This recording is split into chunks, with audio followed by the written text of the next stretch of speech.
At 7:32 a.m. on February 10, 1942, Lieutenant Commander John Thatch watched 6 Japanese Zeros diving toward his 4 Wildcats over Wake Island, knowing his pilots had maybe 90 seconds before they died. 37 years old, 214 flight hours in Wildcats, 0 kills against Zeros. The Japanese had sent 18 Mitsubishi A6M Zero fighters to sweep American patrols from the morning sky. Thatch's Wildcat was slower. The Zero climbed faster, turned tighter, and could outmaneuver any American fighter at any altitude. Japanese pilots knew it. American pilots knew it. The math was simple and brutal. A Zero could outturn a Wildcat in 14 seconds. 14 seconds to get on your tail, 14 seconds to line up guns, 14 seconds to kill you. By February, the Pacific Fleet had lost 43 Wildcats in 1-versus-1 dogfights with Zeros. 43 pilots who tried to turn with Zeros. 43 funerals. The pattern never changed. American pilot sees Zero, American pilot turns to engage, Zero outturns him, Zero shoots him down. Command kept sending the same orders. Avoid turning engagements. Run if possible.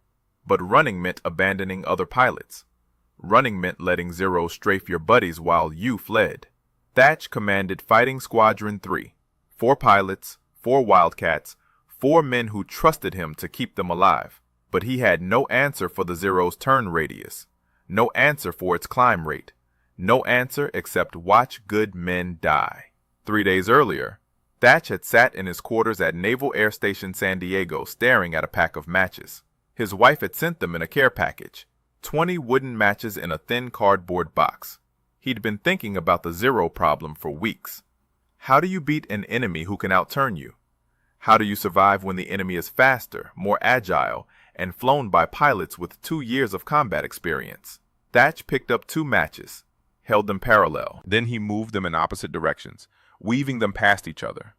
The matches crossed, crossed again, never separated, always supporting each other. And something clicked in his brain. What if 2 Wildcats didn't fight independently? What if they flew as a pair, weaving back and forth? If a Zero got on one Wildcat's tail, that Wildcat would turn toward his wingman. The wingman would turn toward him. They'd cross paths. And the Zero chasing the first Wildcat would fly directly into the second Wildcat's guns. It was insane. It violated every fighter doctrine in the U.S. Navy manual. Fighters fought alone. Pairs stayed together for navigation. But when combat started, you split up and fought 1 versus 1. That was how air combat worked. That was how every pilot had been trained since 1918. But Thatch couldn't stop seeing those matches weaving together. Couldn't stop thinking about 43 dead pilots. If you want to see if Thatch's matchstick weave worked against Zeros, hit that like button right now. And subscribe, because what happens next is insane. Back to Thatch. He'd called his wingman, Lieutenant Edward O'Hare, into his quarters that night, showed him the matches, explained the weave. O'Hare stared at the matches for 30 seconds. Then he looked at Thatch and asked one question. When do we test it? 4 days later, Thatch was about to find out if his matchstick trick would save lives or get 4 pilots killed. The 6 Zeros were 1,200 yards out and closing fast. His hand moved to the radio. Time to try something that had never been done in combat. Time to find out if 2 matches could beat 6 Zeros. Thatch's voice cracked across the radio. Weave on my mark! His wingman, Lieutenant Junior Grade Edward Bassett, was 800 feet to his right. 2 more Wildcats, piloted by Ensigns Daniel Sheedy and Edgar Colson, flew another 1,000 feet beyond Bassett. 4 American fighters in a loose line, 6 Zeros diving from 11,000 feet. Standard doctrine said split up, turn independently, fight alone. But Thatch keyed his radio and gave an order that had never been spoken in U.S. Navy combat. Bassett, on me. Weave pattern. Execute. Bassett turned his Wildcat toward Thatch. Thatch turned toward Bassett. They flew directly at each other. The Zeros dropped to 8,000 feet. Japanese pilots probably thought the Americans were panicking. Probably thought 2 Wildcats were about to collide. But Thatch and Bassett didn't collide.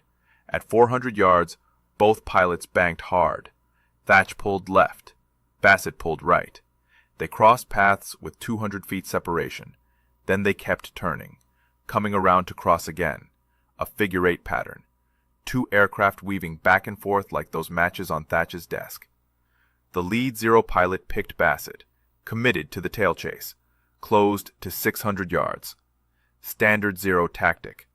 Get close, use superior maneuverability, hammer the target with 20mm cannon fire. The Zero pilot probably expected Bassett to try turning with him, probably expected an easy kill. But Bassett didn't turn away from the Zero. He turned toward Thatch. The Zero followed, lining up guns. 500 yards. 400 yards. The Zero pilot had Bassett centered in his gun sight, 3 seconds from firing. Then Thatch's Wildcat came screaming through the weave pattern from the opposite direction. The Zero pilot suddenly had a new problem. He was chasing Bassett, but Bassett was flying directly toward another Wildcat, and that Wildcat had guns pointed straight at him. Thatch opened fire at 300 yards. 650 caliber machine guns, 70 rounds per second. The Zero pilot had one choice: break off the attack or fly into a wall of bullets. He broke off, pulled hard right, climbed. The other 5 Zeros scattered. For the first time in Pacific combat, Zeros were running from Wildcats. Sheedy and Coulson had watched the weave work. Now they tried it. Sheedy turned toward Coulson. Coulson turned toward Sheedy. 2 more Wildcats weaving. Another Zero committed to Coulson's tail. Got to 400 yards. Then Sheedy came through the weave and the Zero pilot flinched, pulled up, disengaged. The dogfight lasted 6 minutes. 6 Japanese Zeros versus 4 American Wildcats. Standard outcome should have been 4 dead Americans. But when the Zeros finally climbed away and headed northwest, all 4 Wildcats were still flying. Thatch checked his fuel, checked his wingman. Nobody hit. Nobody killed. The weave had worked. Thatch landed at Ford Island 40 minutes later. His hands were shaking. Not from fear, from adrenaline, from the realization that maybe, just maybe, American pilots didn't have to die every time they met Zeros. But Fighter Command wasn't convinced. Thatch filed his combat report that afternoon, described the weave, explained how it worked, recommended immediate adoption across all fighter squadrons. The response came back 3 days later. Interesting tactic, needs further testing, not approved for widespread use. Thatch stared at that response for a long time. 43 pilots dead in February, and Command wanted more testing. Meanwhile, the Japanese were planning something bigger, something that would test the weave against odds no fighter pilot had ever faced. Because in 68 days, Thatch would be flying over an island called Midway, and he'd be facing 50 Zeros with 8 Wildcats. Between February and June 1942, Thatch trained Fighting Squadron 3 on the weave every single day. Morning flights, afternoon flights, night formations when the moon was bright enough. His pilots flew the pattern until they could execute it blind. Turn toward your wingman, cross, turn back, cross again. Simple in theory, brutal in practice at 300 miles per hour with Zeros shooting at you. The Navy still hadn't officially approved the tactic, but Thatch didn't wait for approval. He taught it to every pilot who would listen, showed them the matches, drew diagrams on blackboards, explained the geometry. If a Zero commits to your tail, you turn into your wingman. The Zero has to choose: follow you into your wingman's guns or break off. Either way, you survive. Some pilots understood immediately. Others thought Thatch was crazy. One squadron commander told him the weave violated basic fighter doctrine. You can't fly toward another aircraft in combat. You'll collide, you'll panic, you'll get both pilots killed. But Thatch kept teaching, because pilots kept dying. By May, the Pacific Fleet had lost 91 Wildcats in combat with Zeros, 91 funerals, 91 letters to families, and Fighter Command still issued the same orders: avoid engagement when possible, run if outnumbered. The orders might as well have said give up and die. Then, naval intelligence intercepted Japanese radio traffic. Codebreakers at Station Hypo in Pearl Harbor decrypted the messages. The Japanese were planning a massive assault on Midway Island. 4 aircraft carriers, 270 aircraft, the largest carrier operation in Japanese naval history. The attack was scheduled for June 4th, 1942. Admiral Chester Nimitz called every available carrier to Pearl Harbor. He had 3, Yorktown, Enterprise, and Hornet. The Japanese had 4, plus 2 years of combat experience, plus Zeros that could outfly anything America had. The math was nightmare fuel. American carriers were outnumbered. American pilots were outmatched. And Midway Island had a runway that Japanese bombers would turn into rubble in the first 30 minutes. Fighting Squadron 3 got deployment orders on May 26th. Report to USS Yorktown. Prepare for carrier operations. Thatch read those orders and understood what they meant. His squadron would be flying combat air patrol over Yorktown when the Japanese attacked, protecting the carrier from bombers, fighting Zeros, maybe dying. He gathered his pilots that evening, 7 men, 7 Wildcats, 7 lives depending on a trick with matches that the Navy still hadn't officially approved. Thatch showed them the matches one more time, explained the weave one more time. Then he told them the truth. The Japanese are bringing 50 Zeros to Midway, maybe more. We'll have 8 Wildcats, maybe fewer if Enterprise or Hornet lose fighters before the battle. The only way we survive is the weave. The only way we protect Yorktown is the weave. The only way we win is the weave. One pilot asked the obvious question. What if it doesn't work? What if we weave and the Zeros just shoot us anyway? Thatch didn't have a good answer. He just showed them the matches again. Showed them how 2 matches weaving could cover each other, could protect each other, could survive together when surviving alone was impossible. Yorktown sailed from Pearl Harbor on May 30th. 4 days to Midway. 4 days to prepare for a battle that would decide the Pacific War. 4 days to pray that a matchstick trick would work when 50 Zeros came screaming out of the sky. Because on June 4th, at 0930 hours, Thatch would look up and see something no American pilot had ever faced. A sky completely black with Japanese fighters. June 4th, 1942. 0930 hours. Thatch was at 14,000 feet above Yorktown when the first Japanese strike wave appeared. 18 Aichi dive bombers escorted by 12 Zeros. Not 50. Not the massive formation intelligence had predicted. But 12 Zeros was still 3-to-1 odds against Thatch's 4-plane section. The Zeros came in high, 15,000 feet, standard Japanese doctrine. Establish altitude advantage, dive on American fighters, use speed and maneuverability to dominate the fight. Thatch counted the enemy aircraft, counted his own. 4 Wildcats, 12 Zeros. His hand keyed the radio. Weave pattern. Execute on my mark. His wingman, Lieutenant Junior Grade Edward Bassett, was 600 feet to his right, 2 more Wildcats behind them. The Zeros dove. Thatch watched them commit, watched them pick targets. 3 Zeros broke toward Thatch. 4 went after Bassett. The others continued toward Yorktown. Thatch gave the order. Mark, execute. He turned hard toward Bassett. Bassett turned toward him. They crossed paths at 12,000 feet. The 3 Zeros chasing Thatch suddenly had a problem. Their target was flying directly at another Wildcat, and that Wildcat's guns were pointing at them. The lead Zero pilot hesitated, just for 2 seconds, but 2 seconds at combat speed is 400 yards.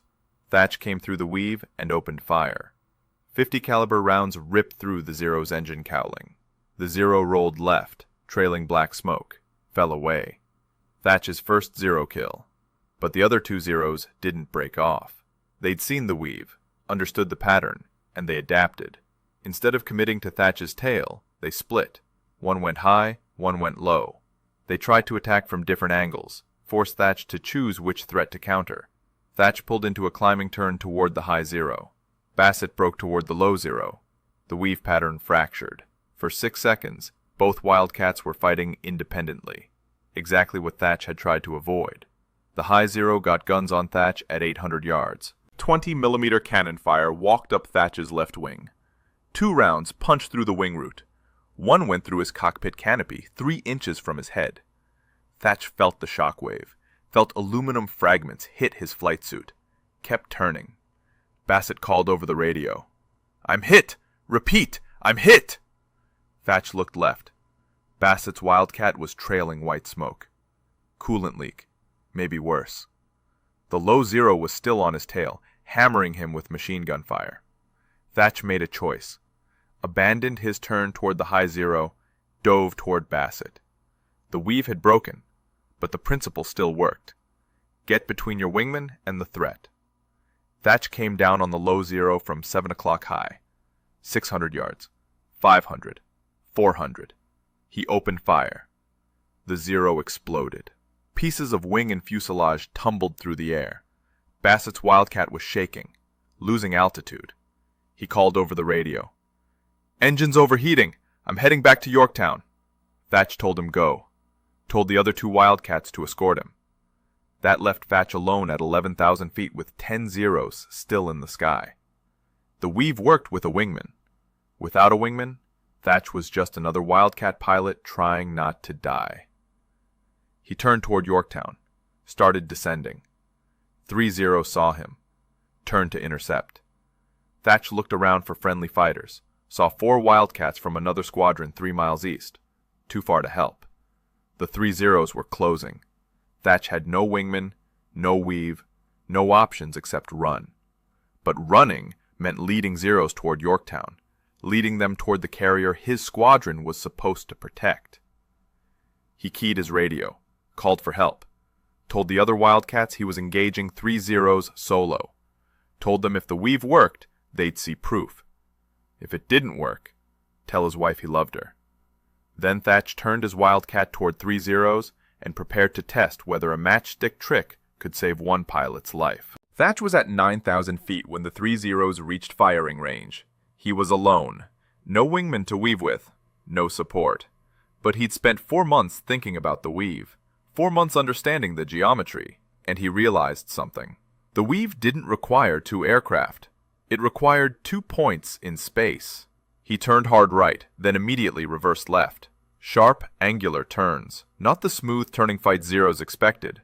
The lead Zero committed to follow Thatch's right turn, but Thatch was already reversing left. The Zero pilot had to correct, had to pull harder, had to burn energy. Thatch did it again. Right turn, left reversal. The Zero followed right, Thatch went left. The Japanese pilot was always half a second behind, always correcting, always reacting. And every correction cost speed, cost energy, cost the altitude advantage. After 40 seconds of reversals, the Zero was co-altitude with Thatch. Same speed, same energy state. No advantage. The Zero pilot broke off, climbed away. The other 2 Zeros followed him. Thatch had just proven something critical. The weave principle worked even without a wingman. Sharp reversals, constant direction changes. Never let the enemy predict your next move. Make them react. Make them bleed energy. Make them quit. He landed on Yorktown 20 minutes later. Bassett was already aboard. His Wildcat had taken 4 hits, but the engine held together long enough to reach the carrier. The other pilots from Fighting Squadron 3 were debriefing in the ready room. They'd all seen Thatch's solo fight. All watched him survive 3 Zeros alone. Word spread through the fighter squadrons that afternoon. Thatch's weave works, even solo, even outnumbered. By evening, pilots from Enterprise and Hornet were asking Thatch to explain the tactic. He showed them the matches, drew diagrams, demonstrated the reversals. Some pilots tested it that night. Pair flights over the carrier groups, practicing the weave, learning the timing. By June 5th, 18 Wildcat pilots could execute the pattern. By June 6th, 32 pilots. The weave was spreading through the fleet faster than any official doctrine ever had. Japanese pilots noticed. Radio intercepts from June 7th included references to new American tactics. American fighters flying in coordinated pairs. American fighters executing unpredictable maneuvers. American fighters that refused to die. One intercepted message from a Japanese fighter commander said, "American Wildcat pilots have changed their methods. Expect increased resistance." On June 10th, Fighting Squadron 3 flew combat air patrol over a convoy near Midway. 8 Wildcats. 14 Zeros attacked. Thatch called the weave. All 4 pairs executed. The Zeros tried their standard tactics. tried to isolate individual Wildcats, tried to use superior maneuverability. But every time a Zero committed to a Wildcat's tail, that Wildcat turned toward his wingman. Every time the Zeros tried to split a pair, both Wildcats turned toward each other. The pattern held. After 12 minutes, the Zeros broke off. They damaged 2 Wildcats, but scored 0 kills. The Americans had shot down 3 Zeros, 3 confirmed kills. First time in Pacific combat that Wildcats had a positive kill ratio against Zeros in a major engagement. Fighter Command finally took notice. On June 15th, Commander John Thatch received orders to report to Pearl Harbor. Report to Admiral Nimitz. Prepare a formal briefing on the weave tactic. The Navy wanted to evaluate whether this matchstick trick should become official doctrine. Thatch arrived at Pearl Harbor on June 18th, spent 2 days preparing the briefing. Prepared diagrams, combat footage, pilot testimonials, kill ratios, survival statistics, everything command needed to see that the weave worked. But while Thatch was preparing his briefing, Japanese intelligence was preparing something else. They'd analyzed the new American tactics. They'd studied the weave pattern, and they'd developed a counter-tactic, a way to break the weave, a way to kill both Wildcats at once. On June 21st, Thatch would brief Admiral Nimitz on the weave, but on June 23rd, Fighting Squadron 3 would face 18 Zeros over Santa Cruz Island, and those Zeros would be using tactics specifically designed to destroy the Thatch weave. June 23rd, 1942, 08:15 hours, Santa Cruz Island. Fighting Squadron 3 was escorting a convoy when radar picked up contacts, 18 bogies inbound from the northwest, distance 12 miles. Thatch counted his Wildcats, 8 aircraft, 4 pairs, standard weave formation. He'd briefed Nimitz 3 days earlier. Nimitz had authorized field testing of the weave across all Pacific fighter squadrons. Now Thatch was about to discover that the Japanese had done their homework too. The Zeros came in at 16,000 feet, but they didn't dive immediately. They circled, waited. Thatch watched them orbit at altitude for 90 seconds. Strange behavior. Zeros always attacked immediately, always used altitude advantage fast before Americans could climb. But these Zeros were waiting for something. Then Thatch understood. The Zeros were coordinating. 6 Zeros broke left, 6 broke right, 6 stayed high. 3 groups, 3 angles of attack. They'd seen the weave. They knew 2 Wildcats could protect each other from one direction. But 3 directions simultaneously? That was different. The attack came at 08:17. 6 Zeros dove from high. 6 came in from the left flank. 6 from the right. Thatch called the weave, but his pilots hesitated. Which threat do you counter when threats are coming from 3 directions? Lieutenant Bassett chose the high Zeros, turned into them, but that exposed his right flank to the right side group. Ensign Sheedy turned to cover Bassett's right, but that broke the weave pattern with his own wingman. Suddenly all 4 pairs were fragmented, 8 Wildcats fighting independently. Exactly what the Japanese wanted. Thatch saw it happening, saw the weave collapsing. Keyed his radio. Reform pairs! Lock onto your wingmen. Execute standard weave. Ignore the other groups. His pilots heard him. Bassett turned hard toward his wingman, found him, locked in. They executed the weave even with Zeros attacking from multiple directions. The high Zeros dove. Bassett turned toward his wingman. The Zeros followed, flew into his wingman's guns. 2 Zeros exploded. The others pulled up. The left group tried next. Came in at 14,000 feet. Thatch and his wingman executed the weave. 1 Zero committed, flew through the crossing pattern, took 50 caliber rounds through the cockpit, fell away smoking. The right group attacked Sheedy's pair. Same result. Weave held. Zero crashed. After 8 minutes, the Japanese had lost 5 Zeros. The Americans had lost 0 Wildcats. The coordinated 3-direction attack had failed. The Zeros climbed away. But Thatch knew something critical had just happened. The Japanese had adapted. They'd studied the weave. They'd developed counter-tactics. The fact that the counter-tactics failed didn't matter.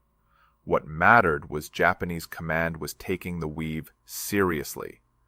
taking it seriously enough to train pilots specifically to defeat it.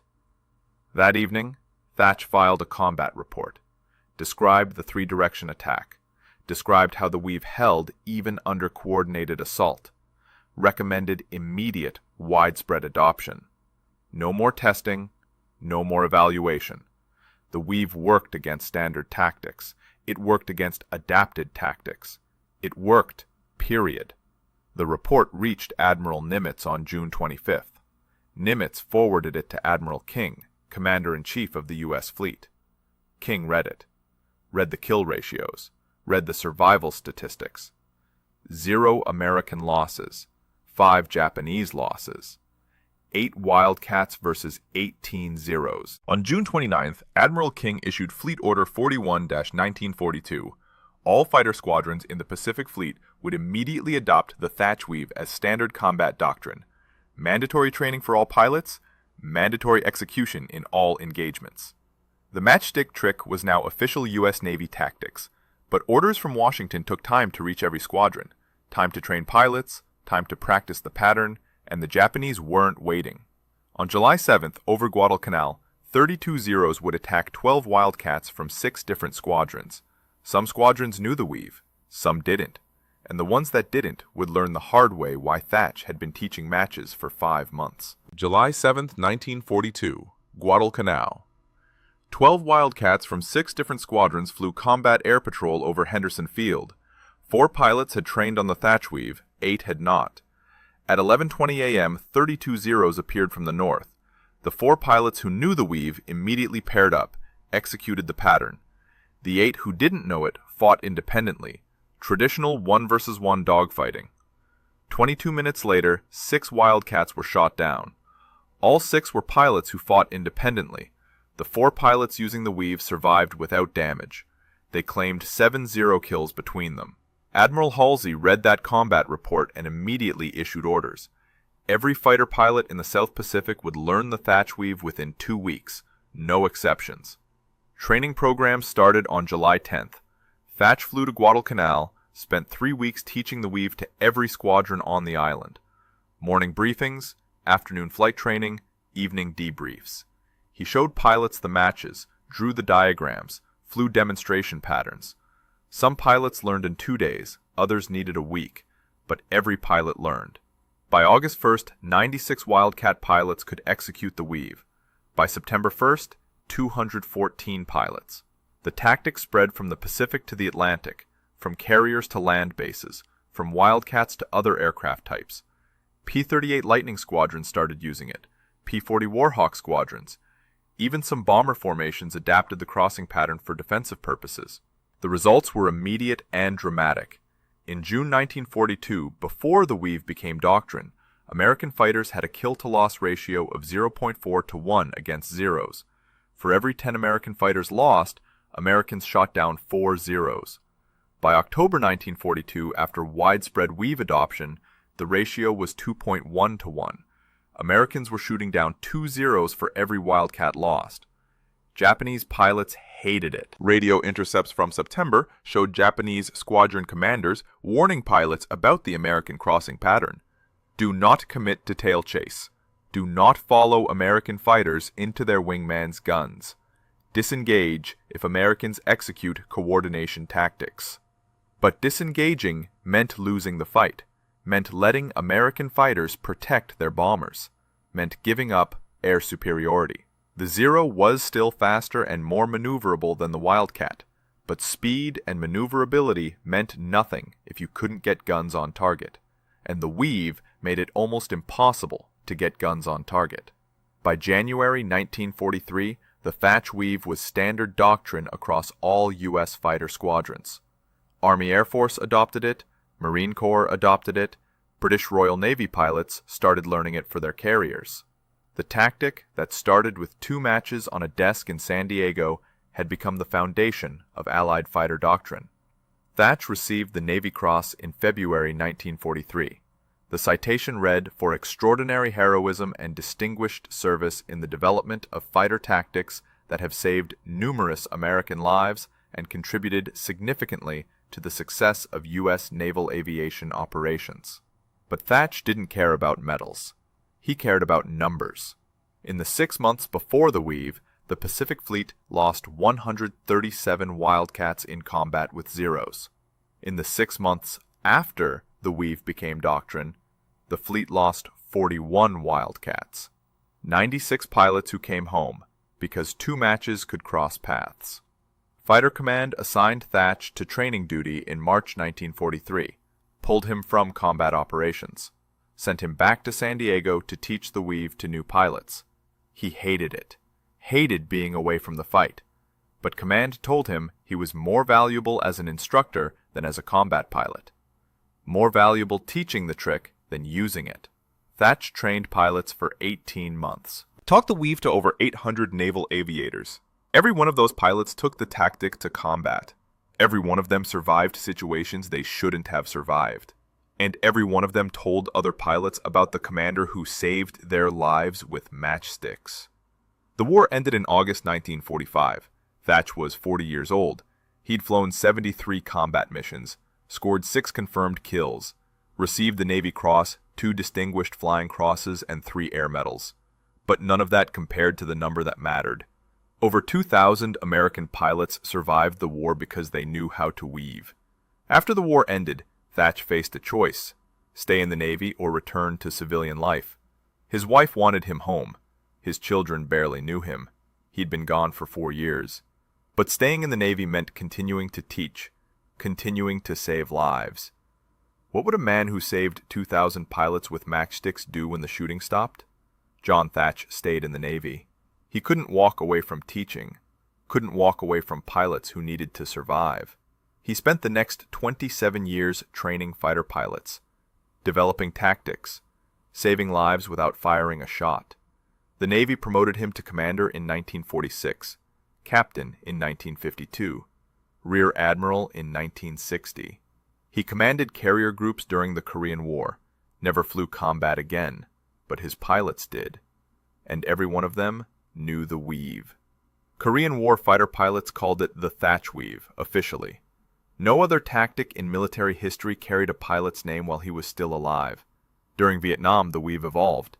F-4 Phantom pilots adapted it for supersonic speeds, called it Fluid 4 formation. Same principle, same crossing pattern, different speeds. American pilots used it against North Vietnamese MiGs. The MiG-17 could outturn the F-4, just like the Zero outturned the Wildcat. But the Weave worked at 600 miles per hour, the same way it worked at 300. Thatch retired from the Navy in 1973. 4-star admiral. 40 years of service. He moved back to San Diego, lived quietly. Didn't talk much about the war. Didn't talk about Midway, or Guadalcanal, or the 2,000 pilots. When reporters asked about the Weave, he always said the same thing. It wasn't genius. It was desperation. I just wanted my boys to come home.